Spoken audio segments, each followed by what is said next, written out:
Guys, अगर आप AEPS से पैसा निकालते हैं तो आप लोग को 100% इस एरर के बारे में पता होगा।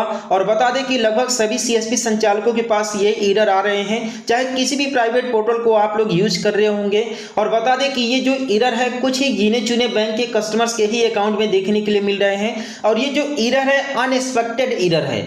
आज अगर आप किसी ग्राहक का विड्रॉल कर रहे हैं तो आप 2 घंटे के बाद या फिर कल अगर उसी ग्राहक का दोबारा से विड्रॉल करेंगे तो ये एरर आ सकता है, इसकी कोई भी गारंटी नहीं है। और उस समय प्रॉब्लम हो जाती है जब आप किसी ग्राहक का एक दिन पहले बैलेंस इंक्वायरी कीजिए और दूसरे दिन ग्राहक आता है विड्रॉल कराने के लिए। तो जैसे आप लोग विड्रॉल करते हैं तो आपके सामने जब ये इशू आता है तब ग्राहक को समझाने में काफ़ी ज़्यादा मुश्किल हो जाता है कि आपके खाते के साथ इशू हो गया है। यहाँ पर डायरेक्टली ग्राहक कहता है कि मैंने कल ही विड्रॉल किया है, मैंने कल ही इंक्वायरी कराया है, लेकिन आज एक ही दिन में ये कैसे हो गया। तो बेसिकली अगर आपके पास भी ये एरर आ रहे हैं और ये एरर खास तौर से आप लोग को देखने के लिए मिल रहे होंगे इंडिया पोस्ट पेमेंट बैंक के कस्टमर के अकाउंट में, साथ में एसबीआई के कस्टमर्स के अकाउंट में, और ये एरर अनएक्सपेक्टेड एरर है, इसकी कोई भी गारंटी नहीं है। आप लोग देखिए इसे ठीक कर सकते हैं, कैसे ठीक कर सकते हैं इसके बारे में आप लोग को यहां पर डिटेल से बताने वाला हूं। तो वीडियो को बिना स्किप किए पूरा देखिएगा जिससे कि आप लोग को सही और सटीक जानकारी मिल सके।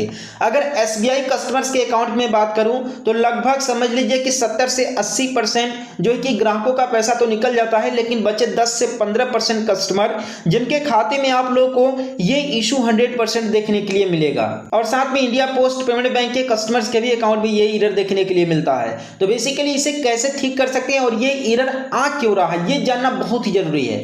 बेसिकली यहां पर ये जो एरर आ रहा है आप लोगों को सिंपली यहां पर आप देख सकते हैं, जैसे ही किसी ग्राहक का चाहे इंडिया पोस्ट पेमेंट बैंक चाहे एसबीआई कस्टमर्स का आधार नंबर डालने के बाद उसका मोबाइल नंबर डालते होंगे, इसके बाद चाहे बैलेंस इंक्वायरी करने के लिए चाहे विड्रॉल करने के लिए जैसे ही उसका फिंगर स्कैन करते होंगे तो आपके सामने ट्रांजेक्शन फेल हो जाता होगा, जिसमें यह लिख करके आता है transaction failed, the transaction was unsuccessful due to an issue at the customer bank and please guide the customer to contact your bank for further assistance. ठीक है, ये इशू यहाँ पर लिख करके आ रहा है।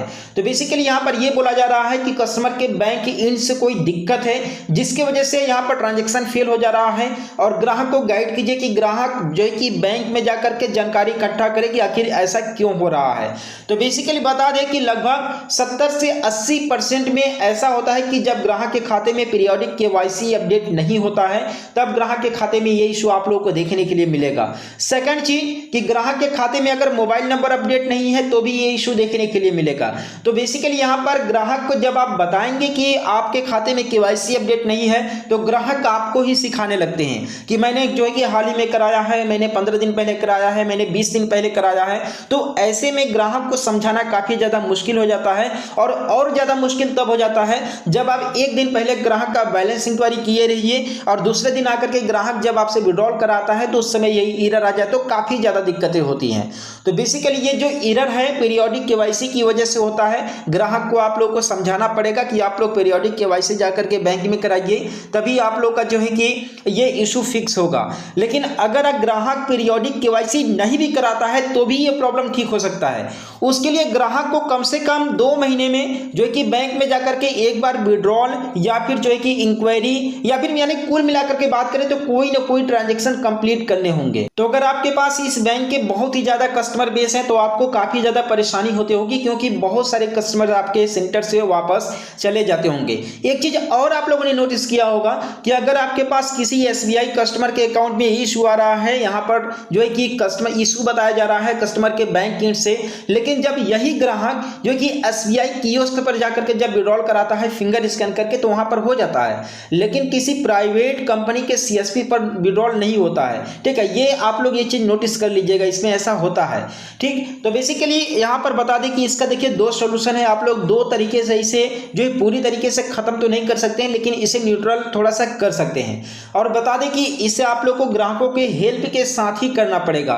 देखिए एक बार तो अगर किसी ग्राहक के साथ अगर ये इशू आ रहा है तो चलिए ठीक है, लेकिन आप लोगों को उस ग्राहक को गाइड करना होगा कि महीने में 2 महीने में या 3 महीने में एक बार बैंक में जाकर के दस्तखत देख करके वहां से जो है कि विड्रॉल करना पड़ेगा। ग्राहक एक बार महीने में जाकर के बैंक जाए, बैंक में जाने के बाद सिंपली वहां पर बैंक से कम एक बार विड्रॉल जरूर करे। अगर 1 महीना में नहीं हो पाता है तो 2 महीना में जरूर करे। अदरवाइज ग्राहक को जो है कि पीरियोडिक केवाईसी अपडेट कराने जाना ही पड़ेगा 3-4 महीने में। अब देखिए बेसिकली यहाँ पर क्यों ऐसा हो रहा है, आप लोगों को पता होगा कि पहले एक नया अपडेट आया था। अपडेट में ये बताया गया था कि जो है कि ग्राहकों को 90 दिन के अंदर में बैंक से कुछ न कुछ लेन देन करना पड़ेगा।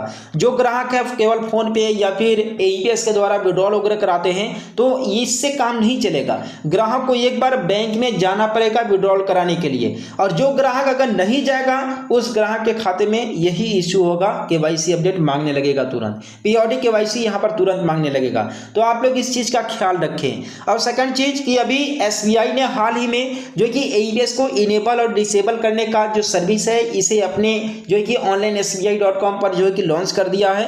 तो जिन ग्राहकों के जो है कि बैंक अकाउंट्स में उनका मोबाइल नंबर लिंक है वो लोग सिंपली अपने एटीएम के माध्यम से इंटरनेट बैंकिंग में रजिस्टर करके या फिर ब्रांच में जाकर के रजिस्टर करके जो कि ऑनलाइन ही अपने एईपीएस सर्विस को इनेबल कर सकते हैं और डिसेबल कर सकते हैं। और रही बात केवाईसी अपडेट का, तो ग्राहक का जब इंटरनेट बैंकिंग या फिर योनो एसबीआई एक बार बन जाएगा, ठीक है, तो ग्राहक घर बैठे ऑनलाइन ही पीरियोडिक केवाईसी भी ये अपडेट कर सकते हैं। तो यही इसके दो सोल्यूशन है। पहला सोल्यूशन तो ये है कि जो कि ग्राहक अगर एक बार केवाईसी अपडेट करा लेता है, ठीक है, तो ग्राहक को आप लोग बोलिए कि कम से कम 2 महीने में एक बार जरूर बैंक जाकर के विड्रॉल कराए, अदरवाइज 2-2.5 महीने के बाद फिर से दोबारा से केवाईसी अपडेट कराना पड़ेगा।